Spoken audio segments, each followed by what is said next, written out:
Hey everybody, welcome to Rocky Top Wrestling. This is probably the biggest ever episode of Rocky Top Wrestling as we have landed a major interview with world-renowned professional wrestler, sports entertainer, Y2J. That's right, Y2J is going to be here today on Rocky Top Wrestling Review. So stay tuned, we'll be right back with more Rocky Top Wrestling and the interview with Y2J.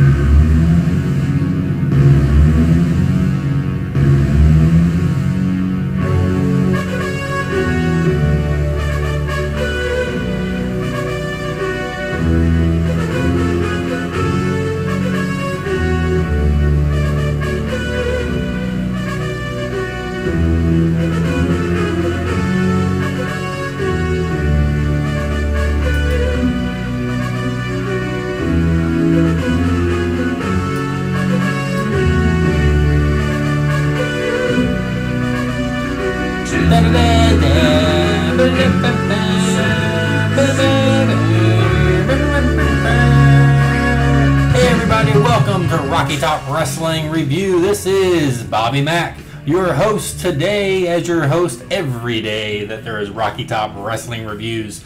I wanted to talk about a very slow news week there was this week. Not much to talk about in WWE. There's a big pay-per-view coming up. But hey, you know what? Who needs pay-per-view? Who needs the WWE Network? Who needs to pay $9.99 when it's been free for the past 2 months? I think this is the 4th or 5th month that it's been free in the year and a half that the subscriptions have been there. But don't worry, WWE. I'm still paying $9.99 and have been since the very first day the network was available. Am I complaining? Maybe a little bit. You know, you give us an extra pay-per-view, the Elimination Chamber coming up. I think that's awesome that there's an extra pay-per-view for the subscribers. But why aren't you giving it to us when it's not a free month? I question your marketing standpoint on this. If you want people to buy the pay-per-view, get them hooked. Get them hooked for the pay-per-view, and then the following month when it's not free, throw that in.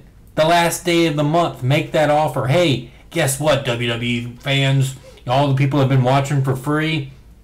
And next weekend, we're going to have a free pay-per-view, the Elimination Chamber. You don't need build-up. Come on, the WWE writers don't build anything up nowadays. So why don't we do it like that? Let us get more bang for our buck. It's $9.99. It's $10 a month. You know what else I could be doing with that $10? I don't know, probably flushing it down the toilet. But that's what I feel like I'm doing now with the WWE Network because it's free all the time. Anyway, WWE, that's my suggestion. If you want to market, learn to do it a little bit better there. I know 1.5 million people all over the world, but you know what? There's billions and billions of people around the world that should be buying this network. I don't think you're marketing it right because you can get all this stuff for free. Anyway, my other topic, speaking of money. Hey, you know what? It's actually this guy's theme song. I went to a Comic-Con last, about 2 weeks ago. Had an awesome time. Got to meet a couple celebrities around. Got to be part of a couple interviews as well. One big interview table that I got to do, which was phenomenal, was I got to sit in and listen to Jim Cornette of the legendary Midnight Express, WWE. He was in WWE for a while too, as well as the $1 Million Man, a WWE Hall of Famer. They were on a panel together with a referee from the 70s and 80s that I had no idea who he was. And with the people that walked by his table, nobody knew who he was. He was just a Knoxville referee, but, you know, nice guy. I'm not going to talk bad about him. I guess I already did, but whatever. So the panel was great. Jim Cornette and Ted DiBiase. Cornette was hilarious as always, loud, rambunctious. Really seemed like he was happy to be there. Genuine guy, meeting the fans. And then there's Ted DiBiase. Anyway, let me go back. Cornette, man. I met him over at the table and talked to him just for maybe about 20 minutes or so. Just the two of us. We talked about wrestling, talked about the Rock and Roll Express. I knew a couple guys that he knows, Jason Jett, Jason Broyles from the Elizabethton area, who wrestled as Easy Money in ECW, Jason Jett in WCW, and also wrestled for Ohio Valley Wrestling when Jim Cornette was up there, the WWE Farm League, after WCW got bought by WWE. We talked a little bit about Jason and Easy Money and the character, as well as Ricky Morton of the Rock and Roll Express. Cornette made a couple jokes about, how the guy is just never going to quit, just going to keep going. And, just had a good conversation. I walked by, I was wearing a Captain Lou Albano shirt, which Cornette thought was great, and actually asked if we could get a picture together with that, and I thought that was really cool. Really nice guy. I asked him about his autographs and stuff. He was charging autographs, I think, like $10 a piece, but I think I have 3 8x10 autographs of Jim Cornette that I've just gotten through other people throughout the career, the collecting, if you will. Dusty Rhodes, brother. That's Hulk Hogan and Dusty all together. Anyway, so yeah, I'd already had his autograph, so I didn't really need to get the 8x10, but I really did. I thanked him for his time. I appreciated it, and I hope I wasn't too much of a bother for him. He really did seem like a genuine guy. To all the fans that did come up to him and talk to him, let's go to Ted DiBiase. Ted DiBiase. I walk up to his table, and I see, he's counting money, so I'm standing back. It looks like, he's trying to get all his money straight, and he's doing it for like 10 or 15 minutes. So I'm literally standing like 10 or 15 feet away from his table, not coming up and bothering him. Nobody's going up to his table. And after 15 minutes, I'm thinking, okay, well, he's had enough time to do whatever he's doing. I'm going to go up there and walk up to him and, try to talk to him like I did Cornette. So I go up to his table and said, hey, how are you? He didn't even look up. He kept his head down, counting his money. He said, I'll be with you in a minute. I got to get all this straight. I said, hey, no problem. So I stood there, and I stood there, and I stood there for probably about another 5 minutes. Pretty patient, I thought. He finally looks up, and he says, hey, how are you? And I was like, yeah, I'm pretty good. Busy day, trying to make small conversation. And he's like, yeah, it was all right. No big deal. So I said, hey, do you mind signing something for me? And what I had brought was a 1987 Survivor Series program that I had saved, that I'd kept for all these years. He said, yeah, that's no problem. He looked at it, and he said, all right, $20. I said, $20? He's like, yeah, $20 for me to autograph it. And I was like, okay, no, sounds good. So I paid the $20, not a big deal. I'd read a thing that, you don't question people at these Comic-Cons about autographs and stuff like that and the prices that they ask for. You just go ahead and do it. So I threw him $20. No biggie. We didn't really talk. He signed it, and that was it. Took my 20, and that was the end of the conversation. He didn't really seem like he was into talking, so I just kind of went away. About 30 minutes later or something, I was walking around the Comic-Con again, and I happened to be over in that area one more time, and I ran into my daughter, who was there with a friend of hers. I drove them, of course, that she's 15. But anyway, so I said, hey, I was like, here's my phone. I'm going to see if he'll give me a picture since I'm here and all that. So I walk up to him again. I'm wearing this Captain Lou Albano shirt, so I'm pretty much the only person wearing a wrestling shirt in this entire Comic-Con. So I would think that I'm maybe, stick out in the crowd a little bit. But anyway, I walk up to him and I said, hey, do you care to get a picture with me? And he said, well, let me give you the prices. I said, okay. Price for a picture is $20. Price for an autograph on a 8x10, $20. If you want to do both, then it'll be $30. I said, oh, okay, cool. I was like, well, I got that program signed earlier for $20, so can I just give you $10 to get the picture, of us together? He said, well, no. Your souvenir is not a picture. That is not a picture autograph. Your souvenir is a souvenir. And if you brought me a championship belt to sign, I would charge you $100. And your program, I only charge you $20. So it really depends on your type of souvenir what I'm going to charge you. But that doesn't count for the picture taking and the 8x10. So let's get this straight. So I get an autograph on a program, which, I have it right here. Here's my program. Can you see the autograph? There it is. Right there. Okay, $20 just for him to sign this Survivor Series. 1989 Survivor Series program. Okay, cool. So I want to get a picture. Boom, there's my picture. I'm showing it up on the screen. You guys can see it. He gives me the picture. That's going to cost me $20. Unless I buy an 8x10 picture of him to get an autograph.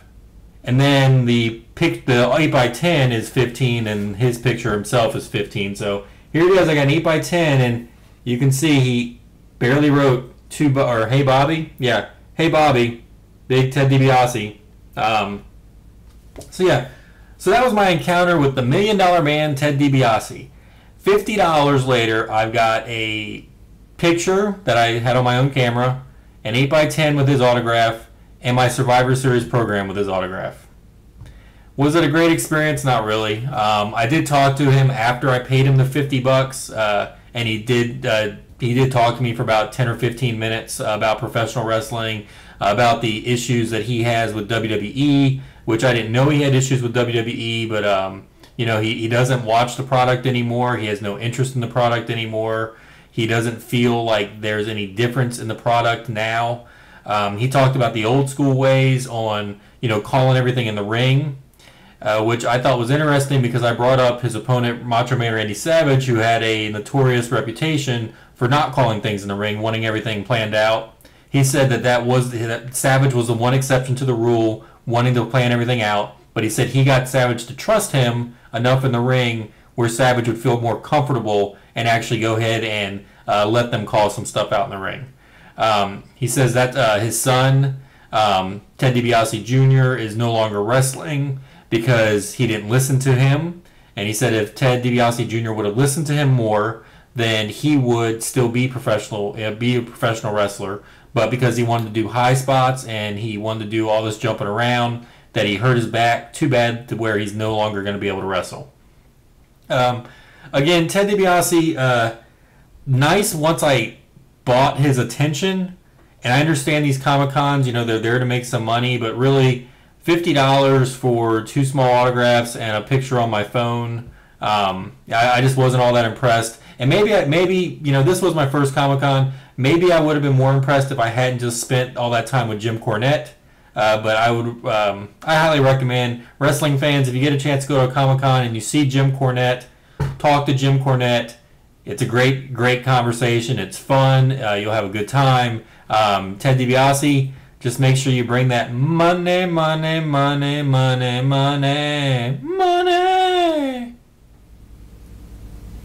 It's being reported that former Crime Time tag team member Y2J has written a book. I want to know, is it going to be coloring or pop-up? So I had this idea this week, and I cannot let it go. I couldn't let it go. I sent it out to all these different people on podcasts that I listen to, that I appreciate their opinions. A couple of them totally agreed with the idea, and 1 or 2 actually said, no, we don't like the idea. But anyway, I'm going to throw this graphic up on the screen. And here's the idea. The Royal Rumble has become stale. People complain about the Royal Rumble quite often nowadays. So I thought about, what if we take the Royal Rumble and instead of the winner going to WrestleMania and facing the World Heavyweight Champion, what if the winner has an advantage in a tournament to go to WrestleMania? Now, with King of the Ring, do we tie this tournament into the King of the Ring? Because it's amazing I came up with this idea, and then next thing you know, King of the Ring is back. But anyway, what I think is, if you take the top 9 people in the Royal Rumble, including the winner, you put the number 8 and all the way up to the number 2, the runner-up, you put those people in a tournament. The winner of that tournament faces the winner of the Royal Rumble at the next pay-per-view, and then they face the winner at WrestleMania. What I think it does, here's the advantage that I think it has.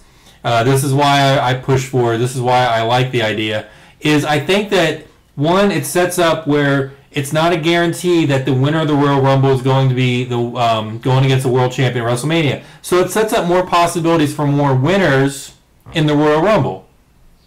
You could put guys that are in there and not necessarily the ones are going to main event WrestleMania, but it kind of, it frees it up to where, okay, we don't know who the predictable Royal Rumble winner is, which the last couple years, has been very easy to predict.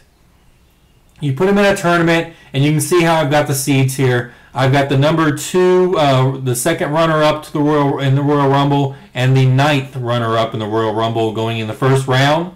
The next match would be the 4th runner-up against the 7th runner-up, and that would complete that bracket. The next bracket would be the 3rd runner-up against the 8th runner-up, and then the next match on that bracket is the 5th runner-up versus the 6th runner-up. Once those brackets are complete, then of course they go on to the next round and the next round, and then after that you'd have the winner of this tournament during this pay-per-view, and then that winner of the tournament would face the fresh Royal Rumble winner. I don't think that the Royal Rumble winner would necessarily have to have another match in the night. I think that this is set up for the Royal Rumble winner to be fresh and have that advantage, and that's the advantage of winning the Royal Rumble. So again, it was just an idea I had this week. Is it good? Is it bad? Please tell me. I would love to hear your thoughts and your ideas about it. Leave a comment down below on the YouTube channel. I would appreciate that as well. And tell us what you think about Rocky Top Wrestling Review's Fastlane tournament to declare the Royal Rumble person, champion, whatever, that's going to face the WrestleMania World Heavyweight Champion.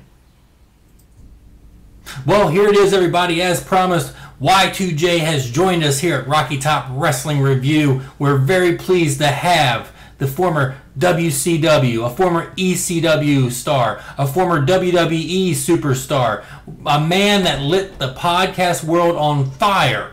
And soon he's going to be the host of Tough Enough. It almost sounds like I'm describing Stone Cold Steve Austin. But he's not the entertainer Stone Cold Steve Austin is. Isn't that right, Chris? And I am much more better an entertainer than what Stone Cold Steve Austin is. I've always been better than Stone Cold. Oh, sing another song, Chris. Sing another song. Happy days and never happy days.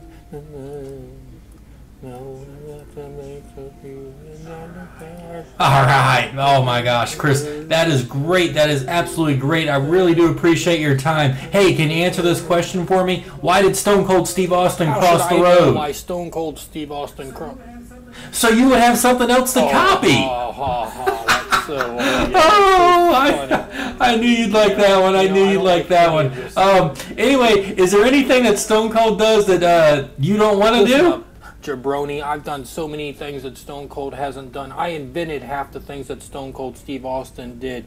I am tough enough. That is interesting. I've always wondered how you're going to be tough enough with those scarves around your neck. But anyway, I guess that's something Stone Cold couldn't do or wouldn't want to do, right? Stone Cold couldn't pull off the scarf. He's got that bald, stupid head of his, and all I do is I sit around here and I do what I want to do. And you listen up, Junior. I will tell you what, Junior. Oh, You have nothing on me. Stone Cold has nothing. I didn't realize that you had invented Stone Cold Steve Austin's entire persona. Of course I invented Stone Cold Steve Austin. I invented everything in professional wrestling. I am okay. The drinking the beer, that was your idea. That was my idea. I'm the one that invented beer. I was the one that came up with. I don't know if you should call me Junior. Listen, I'll call you whatever I want, Junior, because I will do whatever. All right, Chris. So just so I can get this, you're the world's greatest singer. You did it first. Stone Cold did it. You invented professional wrestling. And this interview is over. All right, well, thanks a lot, Chris Jericho, for coming on Rocky Top Wrestling Review. We really do appreciate your time and your stories.